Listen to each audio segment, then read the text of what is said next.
Hello everyone, welcome to the podcast. My name is Amit. I'm the CEO of an IT consulting company called LogicLoom. The guest for the day is Milind, who is a renowned IT professional with more than 2 decades of experience. Welcome to the show, Milind. Thank you. Thank you for calling Milind, me. Milind has, as I said, more than 2 decades of experience. He started his career with Infosys, where he worked with many multinational clients across the globe, majorly in the BFSI domain. Then he moved to the dynamic healthcare sector, where he has worked with enterprises and startups in leadership roles. He has done health IT rollouts across geographies in the USA, Europe, India, Middle East, in the Southeast Asia. So I'm sure the audience will will gain insights and knowledge from Milind's presence today on this podcast. So once again, welcome to the podcast. Thank you. Milind. Thank you. So Milind, will start with the very basic question that what is IT in healthcare, or what role does technology play in healthcare? That's a very wide question. Yeah, I know. And I can answer that question in a few sentences. I can elaborate it over many days or years or whatever. You could do a thesis on that. But if you try to make it extremely simple, let's talk about healthcare for a little while. Healthcare, as the name says, healthcare of about 10 years, 15 years back was not really the healthcare, it was more of sick care. Right. So only when you fall sick, you would go to the doctor. And typically the treatment usually used to be treating the enemy. Right. And you would either have virus or bacteria entering your body, and then you put either chemical warfare, or you could do surgical, so take out the part of the body, and that was more of the health care as we knew about 15 years back. Now with whatever we have now, the kind of disease have changed. So from there now we have got lifestyle diseases. Right. We more talk about diabetes and hypertension and cardiac issues, Yeah. rather than having viral. Yes, COVID was one of the biggest issue, but then a lot of talks have been around lifestyle diseases and then improving.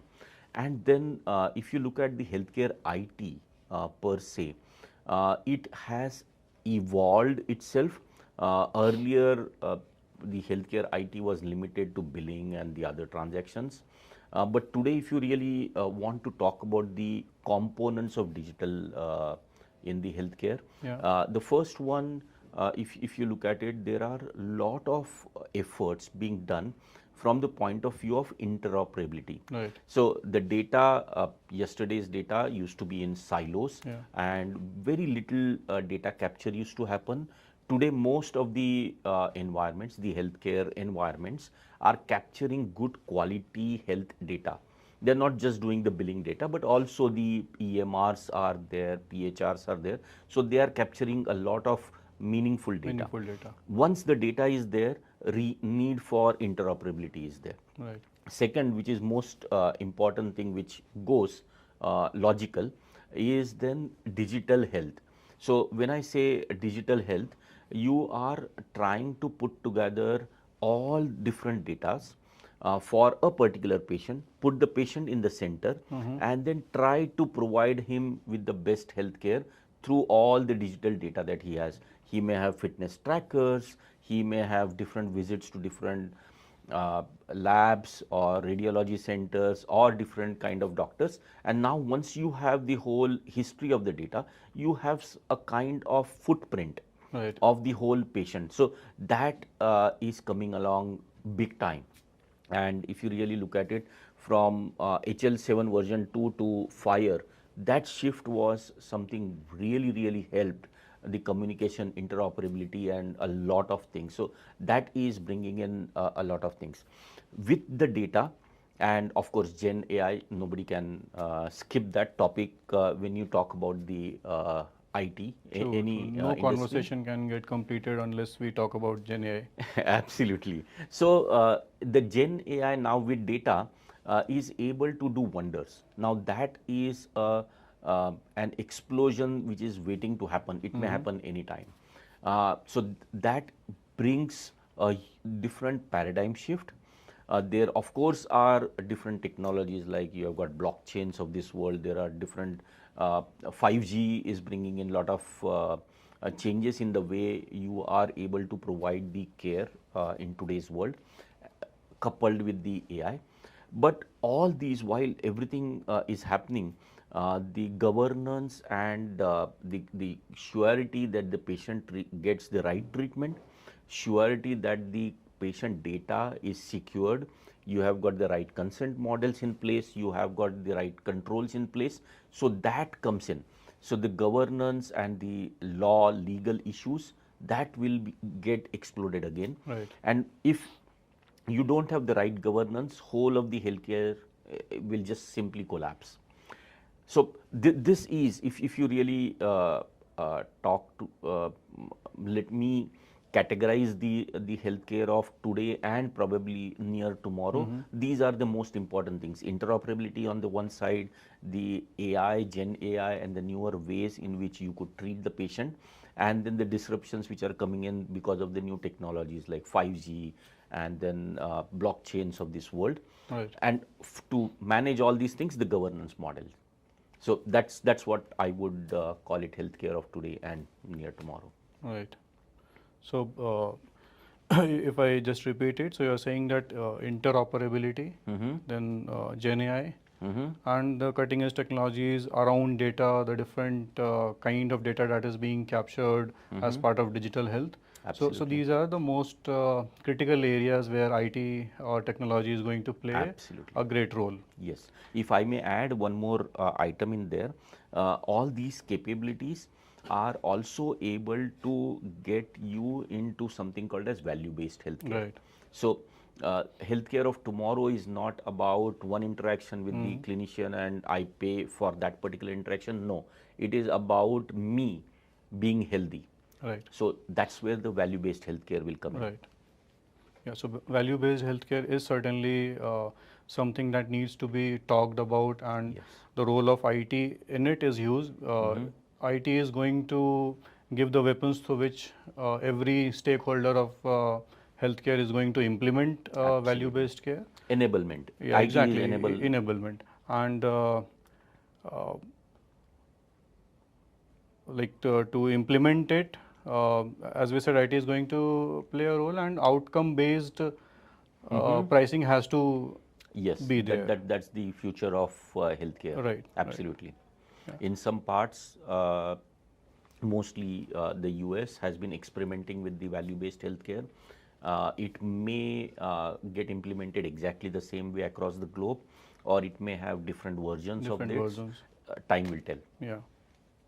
So since we touched upon AI and Gen AI, so let's continue on that path. And I would like to understand, like, uh, from your point of view, what are the most promising applications of AI in healthcare?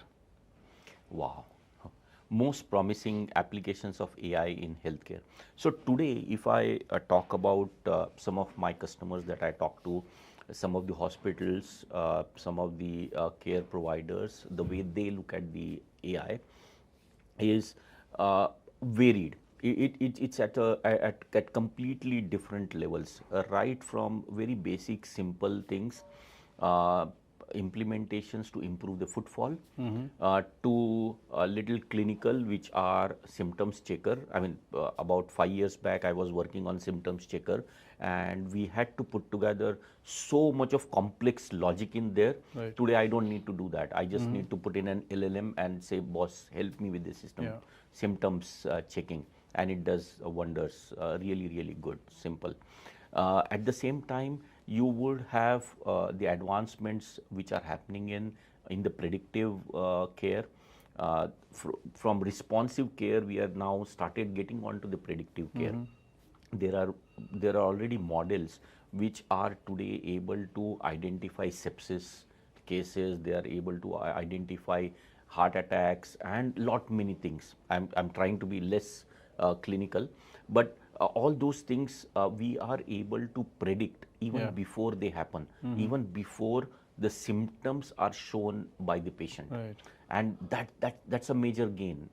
Earlier times, 5 years back, we used to talk about you have if a patient has a heart attack, you need to rush him to the hospital, and then the golden hour starts, and you want to do as many things within the golden hour. The definition of golden hour is getting shifted now. Right. Now I'm able to identify, and you don't need huge technologies. Today, Apple Watch is good enough. The data from Apple Watch is good enough to identify high-risk patients, Yeah. and to have monitored them, and then increase that 1 hour to probably 4 hours. And then you are saving that one extra life. Yeah. So with the that. golden hour is getting prolonged. Absolutely. It's starting earlier. Predictive Yeah, models. yeah. There are so many predictive models that people are coming in. There are today models through which the radiologies and the labs, you don't need humans going through so many things. Right. And these models have been proven to be better, many places, Yeah. better than the humans. Okay.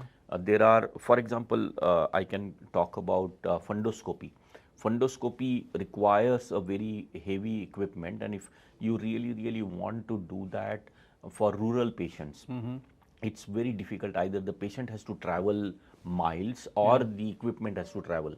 Now today we have got models which are enabled with the normal photograph. You just carry your mobile phone, take the normal photograph of the eye, and then pass it through the fundoscopy algorithm, and it's about 64-70% accurate. So you are able to get those 70% cases without having any equipment. Wow. Wow. That's a huge Yeah, improvement, that right? sounds incredible. Yes, That absolutely. is a great advancement. Absolutely, and it's not just in A or B or C areas. It's just exploding. Every day, new people are coming in with new models. There are people trying to use drone to do blood deliveries, to do medicine deliveries in remote areas. So huge advancements.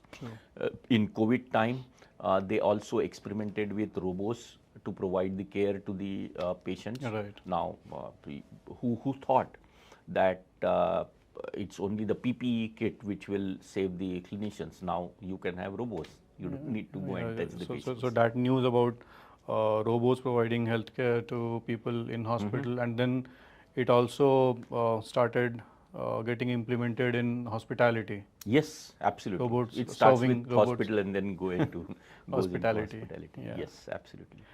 There's also been a lot of buzz around AI's potential in, say, drug discovery, Absolutely. personalized medicine. Would you like to talk about Yes. those things? So I'll quickly talk about my definition of the ideal world using AI.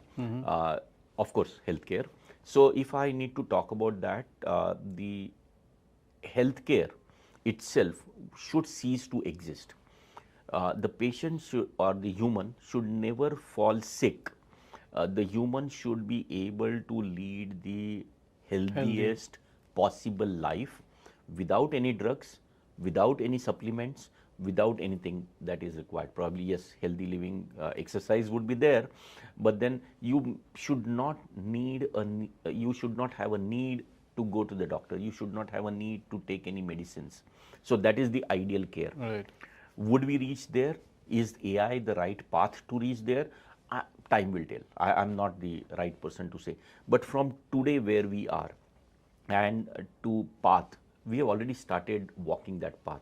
And if you really look at it, there are, as I gave you example of having sepsis detection, or the heart attack detection, or so many things. There are so many multiple algorithms which are taking us on the direction.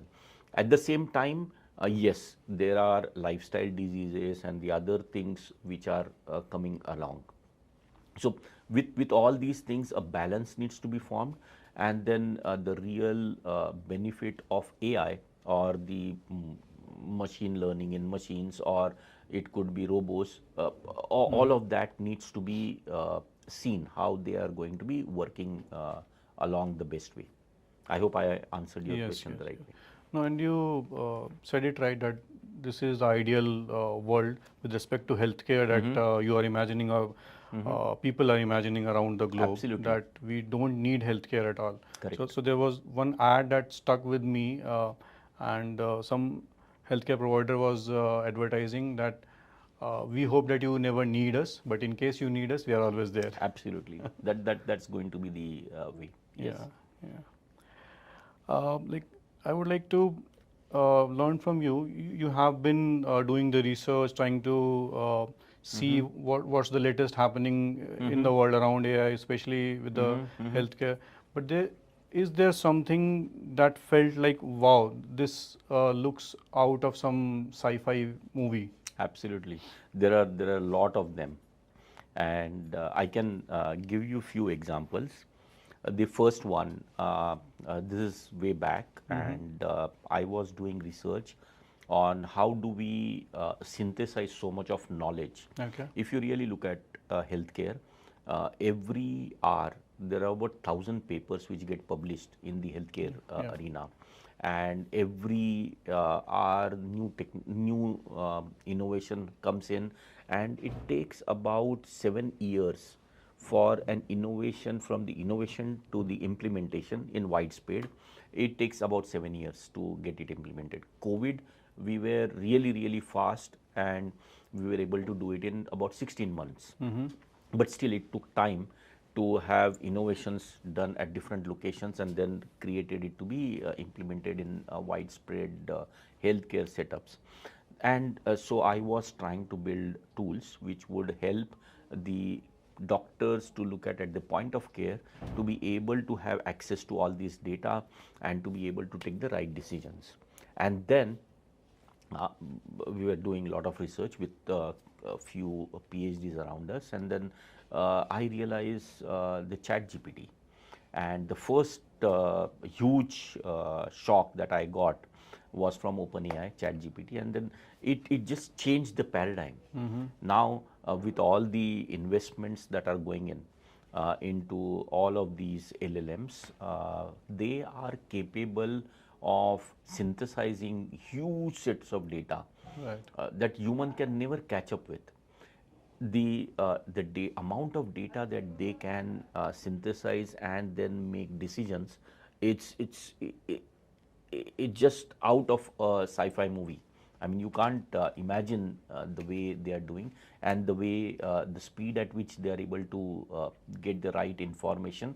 I mean, I'm sure there are lots of programmers out here, and you would know how much struggle you have to do in getting a basic SQL run, which takes 15 seconds to execute, to about sub-second. Yeah. Now we are still living in an area where people have to put in effort to get few million rows. From there you just need to get the data out, and you write an SQL. It takes 10 seconds, 15 seconds, and you struggle to get it to sub-second. And here you have an LLM which is able to synthesize data from millions of books and millions of records, and are able to give you response in seconds, sub-seconds. So now that's the paradigm shift, right? So that was the first big hit that I had. The second, if I would talk about it, was the usage of robots in the clinical setting, especially to handle the COVID cases. That was another huge for me. I never thought that we as humanity are ready for that. And then there are a lot of such ML models which are coming in, and those are going to be changing the world. So if you really ask me to pick one particular among them, it's very difficult. Right. But it's a journey. Yeah. It's really a journey. But then LLMs have really shown us another side of the True. possibilities. Yeah. So you saying that ChatGPT or an LLM giving you that kind of a feeling that it has come out of the sci-fi movie. So it has been almost 3 years now. Yes. And it seems that it has become commonplace. So Correct. the feeling that we had in 2021 when we saw it for the first time, that actually was a feeling that wow, Can this actually happen, or is it Absolutely. actually happening before us? That's a good question, and I wanted to talk about that a little bit. Yes, in a lot of other domains, other areas, people have accepted and taken over these solutions from LLM. But in healthcare, we have a little bit of a challenge. In healthcare, the moment it's about your own body, it's my own body. I want to know based on what logic this LLM or this machine is making decision Yeah. for me, and that is something till the time we are able to bring in that predictability, we will probably have challenges adopting to the LLMs. There are few solutions which are being worked on as we speak. We are working on the graph databases, which are going to be an intermediary where whole of this knowledge, the technology is called RAG, retrieval augmented.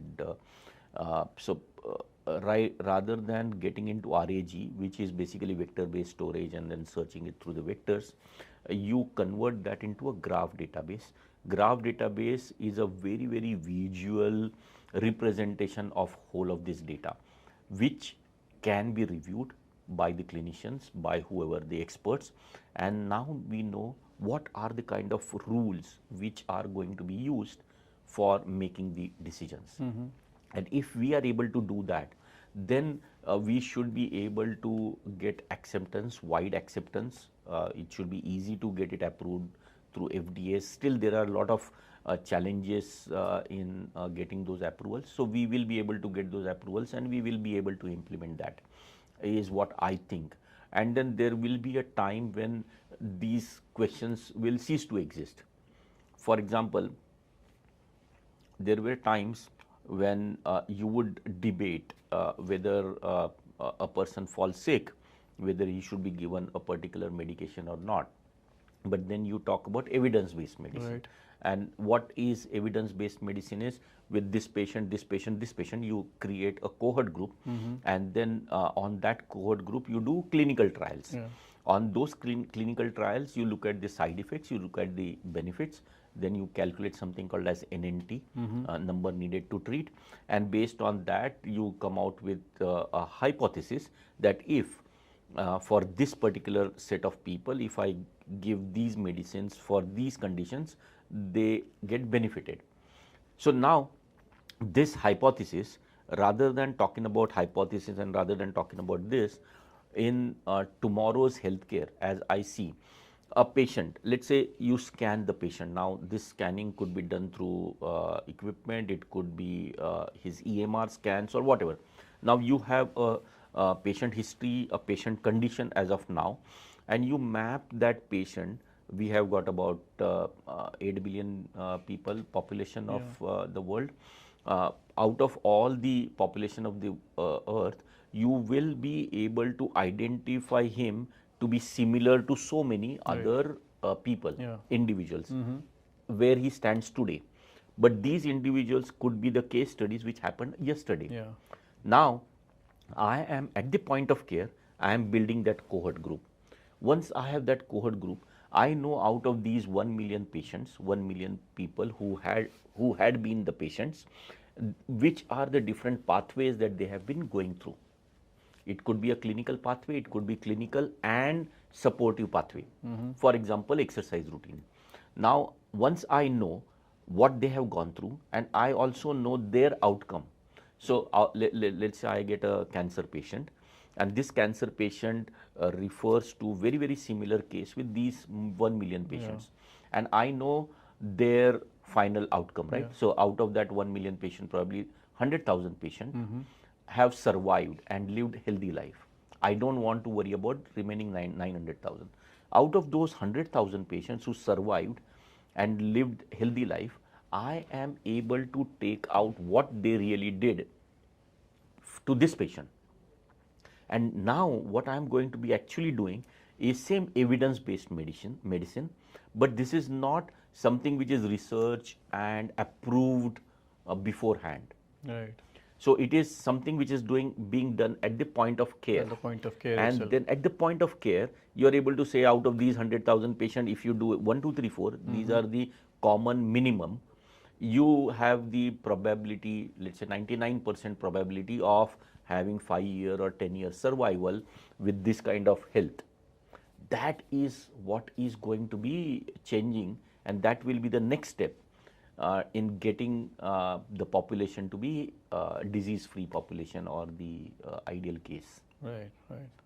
Yeah, so population Little health. complicated, Yeah, but it was, but I am sure the audience would vision. be able to Absolutely. draw some insights regarding population health management, evidence-based care Absolutely. out of it. And the data, the biggest ingredient, biggest enabler for this to happen is an algorithm which could synthesize and process huge amounts of data in real time, is capability, or the possibility is being shown by the LLMs. Definitely. And that's why I think the LLMs are really the game The game changer. changers, definitely, definitely. So maybe now we shift from AI to another domain where we could use your insights about your experience of working with the enterprises and also the startups. Yes. So we keep on talking about the strengths of startups in some ways, and then about the enterprises in other ways. So when you made this transition from enterprises to startups, so what was that hilarious cultural shock that you felt firsthand? Oh, huge, huge. The culture and the workings of a large organization is completely different compared to the culture and the style of working or decision making in the startups. The large organizations, they have a huge strength with all the processes, all the data, all the governance, and also that becomes their limiting factor. So if you really want to do something very innovative out of the way, you have to answer so many layers above, below, around you, and then it's like moving a mountain. And it's not easy at times. But then at the same time, if you look at it, that is also their strength. That is, they have reached where they have reached because of these processes, Right. because of all these structures that they have. On the other hand, startups are about innovation. Startups are about speed. They are about getting new things done. They are about selling new things. So they always are under tremendous pressures from their customers, because their customers are also new customers, and they are continuously evaluating these guys against these large people, or whoever around them. So they have to be really, really agile. So if a customer asks a big organization, can this be done? Let's say you are talking to Cerner and say, I need these changes in my system, and I would ask, can this be done? The first answer from Cerner is no, it cannot be done. Yeah. And the first answer from a startup is, of course, when do you want it? You want it tomorrow, I'll get it done. So that is the difference between the large organizations and the small organizations. It's the cultures, the way any problem is approached is completely different. That was a really nice answer, and we could understand how these two organizations in the different spectrum work. Again, coming to the similar scenarios, everyone talks about the advantages that a startup has. They are agile, they are able to take quick decisions.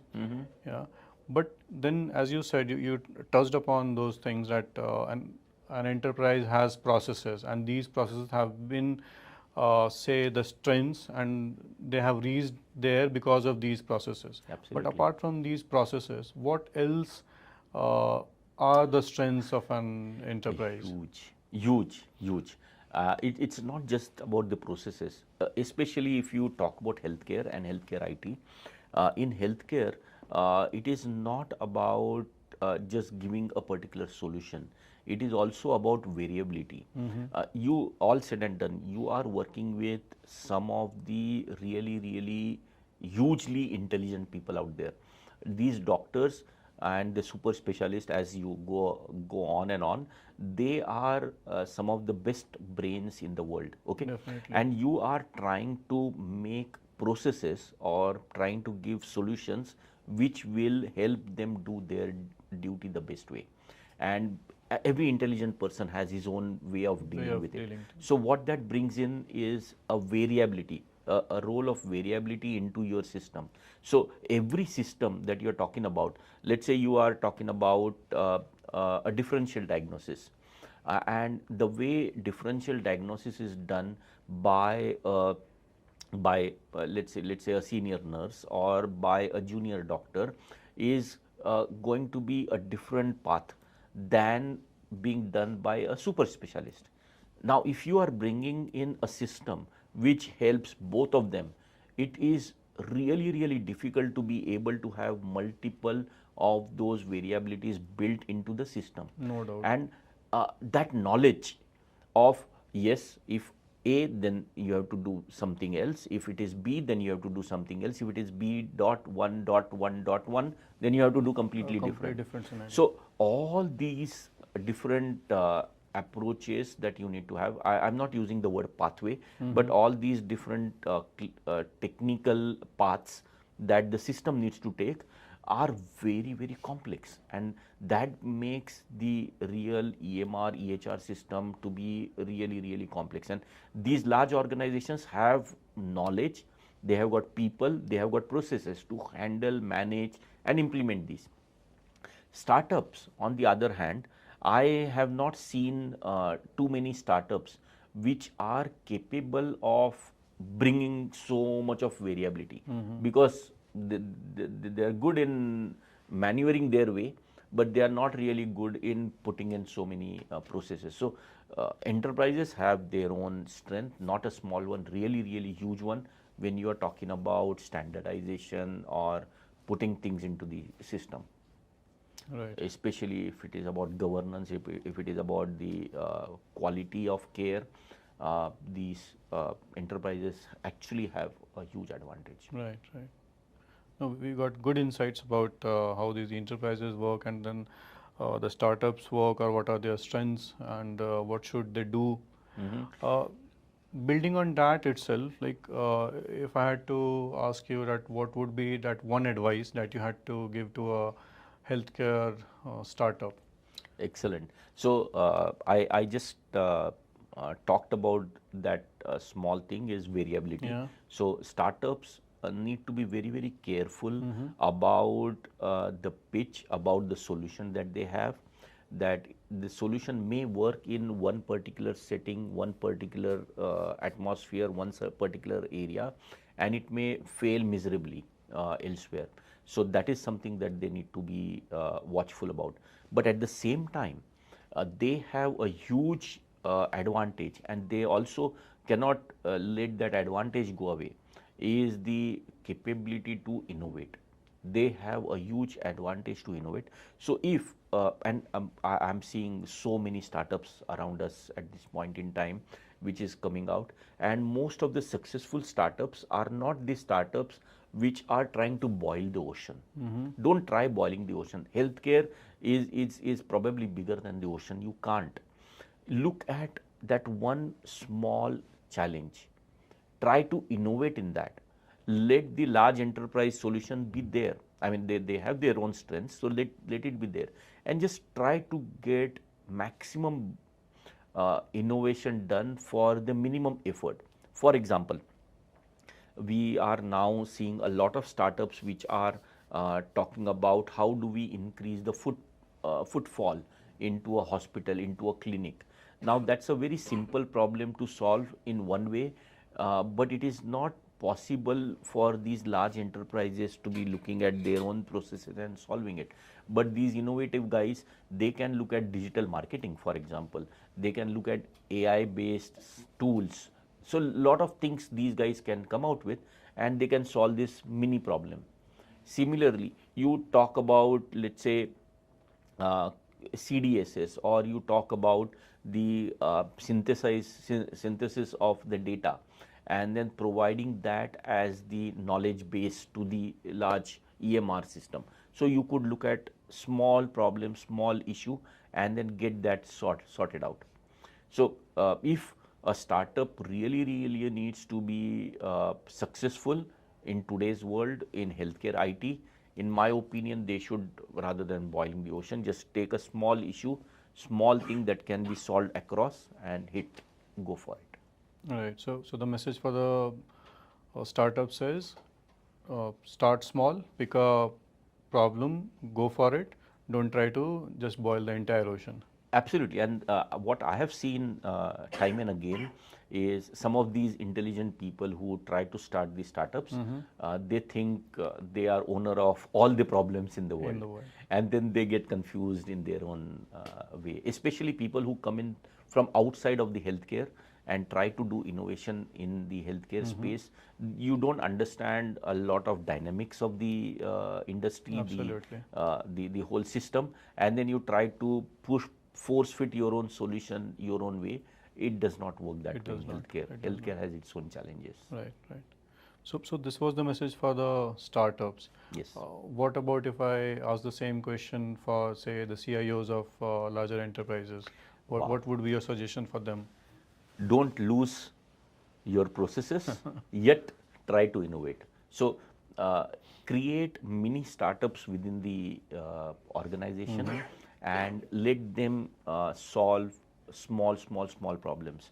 At the same time, don't lose the view to the larger way. For example, if I am able to see, and I'm sure a lot of people are able to see, that with this the evidence-based medicine is going to change substantially, value-based healthcare is going to be changing substantially. You are going to see a lot of AI coming into the everyday. So don't be scared. Large organizations, you don't get scared because of all these changes, because if you don't change, someone will anyway change it and you will become obsolete. Right. So you have you be ready for changes and make those small changes without losing the processes and the strengths that you have. True. That's a very good message for them.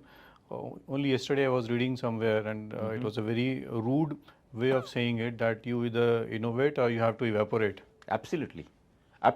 But then innovation for the large organizations should be in those delta innovations. Yeah. It should not be, again, boiling the ocean is not going to solve the healthcare problems.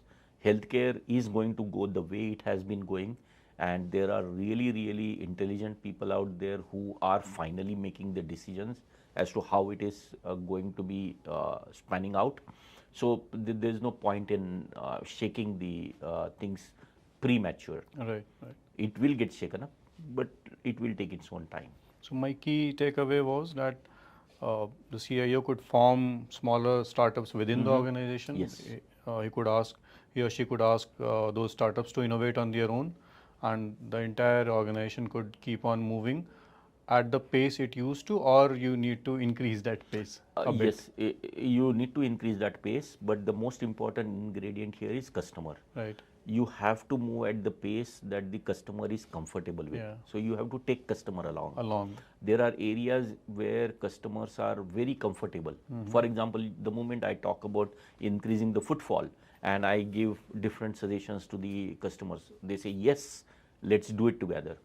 But then there are areas where I say, now you need to start looking at your concept of evidence-based medicine. For example, I talked about it, and then they say, no, why should we be the first mover? First mover has got risks. Yes, it has advantages, but not everyone wants to be the first mover. So you need to make sure that you are doing things which are aligned with the visions of the customer. Otherwise, yes, you need to move fast. Perfect. So maybe now it's time to talk about some hypothetical situations. Yes, please. We all know that healthcare is evolving at a very rapid pace, and so what I would like to learn from you is, what one tech innovation that we feel is completely bonker now, but it would be commonplace in say another 5 or 10 years? CDSS, clinical decision support system, which is going to be AI driven, and it is going to be completely ubiquitous technology in time to come. People would probably not even go to their normal physicians. Rather than that, they would have an app on the mobile phones which will do the basic screening and basic uh, healthcare for them. It's going to Right. be ubiquitous. Okay. Another thing is like we have been talking about how genomics data became a gold mine for startups, right? So, if I ask you that what health data is going to be the next big frontier for innovation? Data. If you talk about the data, the quality of the tracker data, you talk about Apple Watches, you talk about any different health trackers. The quality of the data and the frequency of the data is very, very low quality at this point in time. That needs to get over. There was a huge investment done by none other than Steve Jobs, which made the genomics affordable to common people. Right. And that will probably continue to happen. And of course, all this evidence care, based care, and all these research publications, they would cease to exist in form of PDFs and the books, and they would become just the graph rules in some computer system. So yes, it's gonna be on one side the genomic data and the personal medicine. There would be this huge knowledge repository which has got that is going to be coming in, and then the tracker data and the this patient EMR tracker, all that data. So these three data streams need to come together to give the best of the best treatments. So that's where the amalgamation of these three major data streams is going to happen. Great, great. So another hypothetical question, like if the Silicon Valley Titans, they all decide to overhaul the entire healthcare system, and I'm talking about the Microsofts and the Googles and Amazons of the world. So if all of them start utilizing their resources together, and they say that we are gonna transform the healthcare entirely. So what changes would we see in say an year or two from today? If you really ask me, this is very, very hypothetical because the governance models around the healthcare and the law enforcement agencies around the world, The they would regulations. not let it happen, in my opinion, at this point in time. But yes, that's going to be coming along. And if I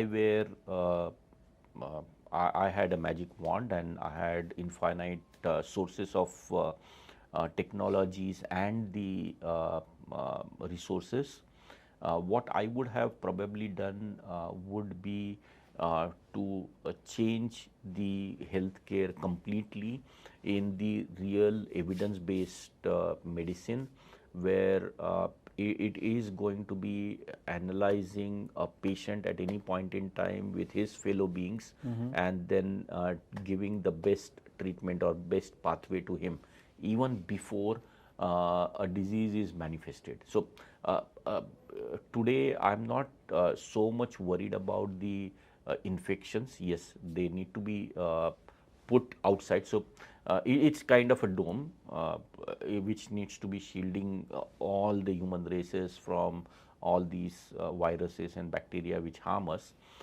There are also few which help us, so accept them. But at the end of the day, have the care given not to be reactive but to be proactive.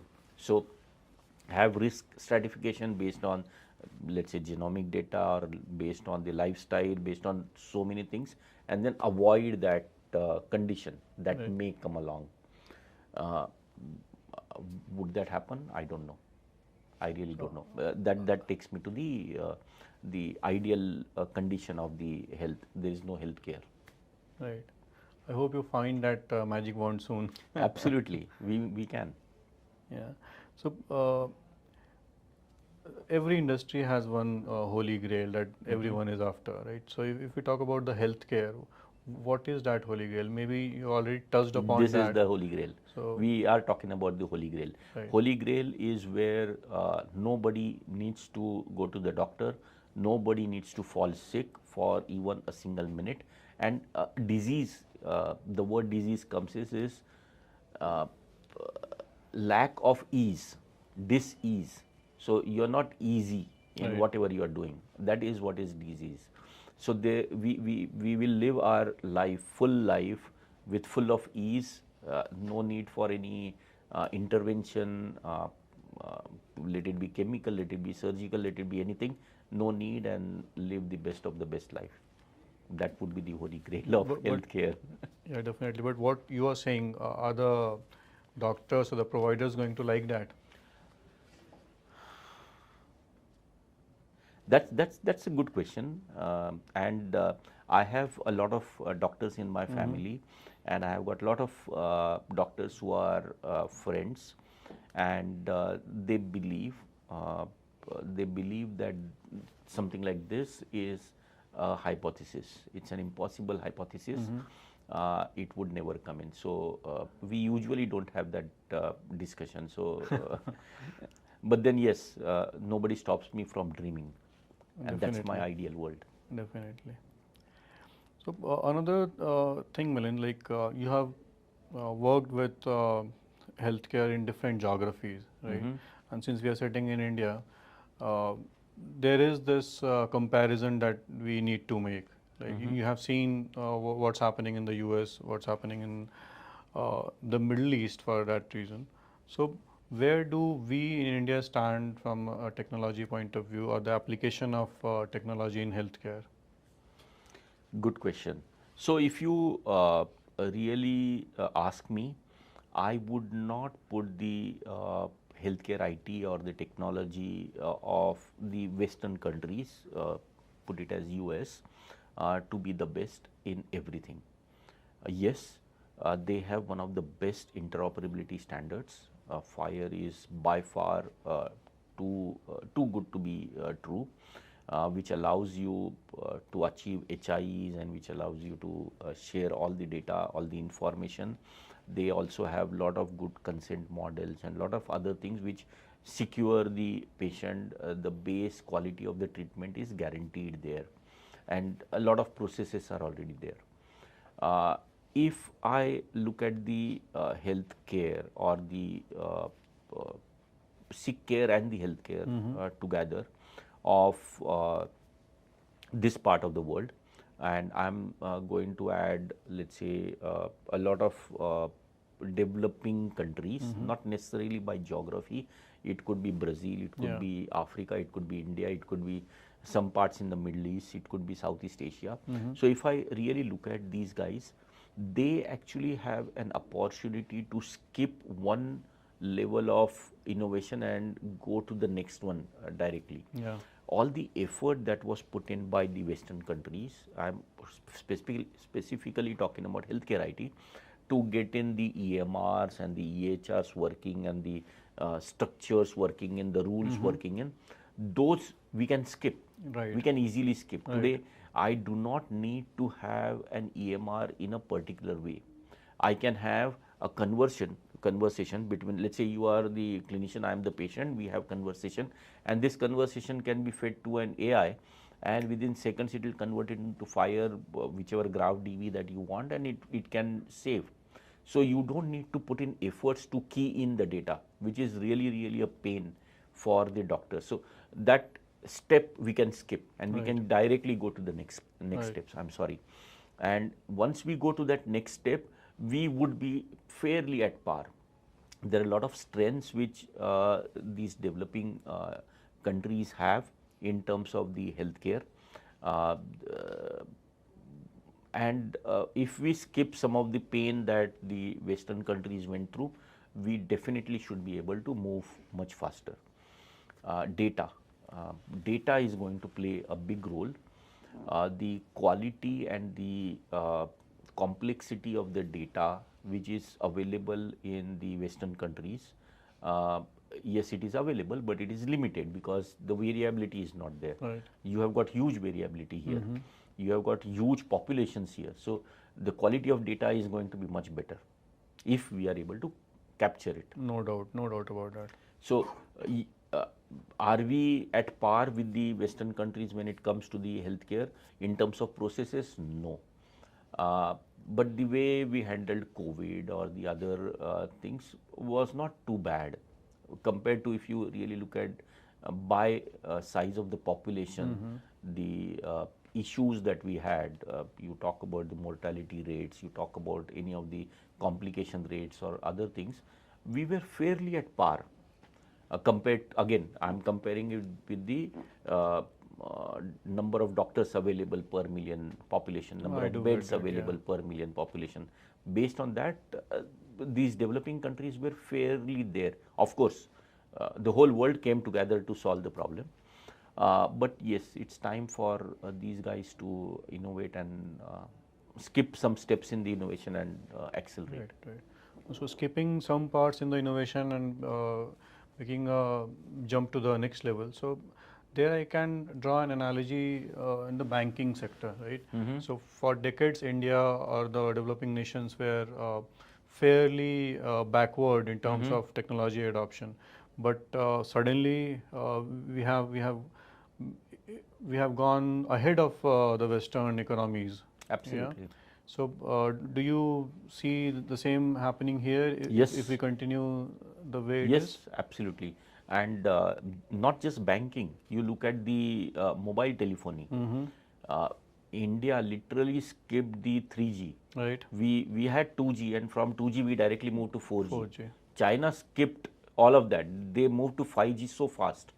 And now if you really look at it in terms of mobile telephony, by the rates that we pay for data and other things, we are far low compared to the Western countries, because they are stuck with their own heavy technology, that investments that they have done, and we skipped that investment. Whole layer we just skipped, and we are able to get much better services for much cheaper costs. Right. And the government agencies have to play Yes. their part. The RBI did it in case of banking, and I suppose the present government is doing its part fairly well in pushing those digital initiatives across the healthcare domains. So, the moment you talk about healthcare, and if you talk about the healthcare of the Western countries, the role that the governments need to play is to be guaranteeing that the best of the best healthcare at the right time to the right patient is available, and his data is secure. There are enough norms, HIPAA is implemented, GDPR is implemented, so on and so forth. In these developing countries, probably those may not be the immediate challenges. The immediate challenges are about making sure the care reaches to the lowermost strata of the society. The mortality rates are improved. Then you are able to get better treatments, better lifestyle to all these people. So it's a different stage in the journey that these countries have. For example, I was working with the Malaysian government at that point in time, and one of the challenge or one of the core areas that they wanted to work was sanitation and the quality of care, quality of health, not care, quality of health. If you really look at it, and if you try to solve the healthcare problem, it's a healthcare problem, but you are trying to solve not by going to the patients, not by giving them pills, not by treating them, but rather through sanitation, good quality cleaning systems, sewage systems, and it helps tremendously. Right. On the other side, I studied Netherlands in about 1970s, if I'm not wrong. Their health minister had a theory. He says to have a healthy population, sports is really, really helpful. and he made availability of sports to the normal public a huge way. So they have got almost every kilometer you would get one playing place, good stadium, good exercise places, gyms, everything. So, and these are managed by the government. Government provides it free of cost. Okay. What happens? The whole population becomes more healthy. Population becomes more healthy, it supports into higher GDP. Right. Higher GDP, the whole quality of life is improved. Improved. So you don't necessarily need to address the healthcare problems just by giving more pills and doing more surgeries. And these developing nations need to understand that. Great, great. That is a great perspective. So, thank you so much, Milind. That was really insightful. We could take a long list of takeaways from this, and maybe in the end, we were talking about your suggestions to startups, your suggestions to enterprises. Maybe we could end by your suggestions to the government now. Okay, governments around the globe, in my opinion, they need to look at the innovations which are happening around us, not as an enemy, but as friend. But at the same time, we are completely dependent on you, the governments, to provide us with safe, healthy, and secured environment to live and to flourish. So you need to help us out with the right governance mechanism, especially with the incoming of AI, with the incoming of so many different technologies coming in next few years. So please be prepared to accept these technologies so that we all can implement them the best way possible and then improve the care, improve the health of the society, improve the nations all around us. So that's the simple message to the governments. That's great. So that's all for today. We'll catch up with Milind again. We'll try to Anytime. get more guests and keep talking about healthcare in great details. Thanks a lot for the opportunity. It was wonderful talking and I loved it. Hour well spent. Same here. Cheers.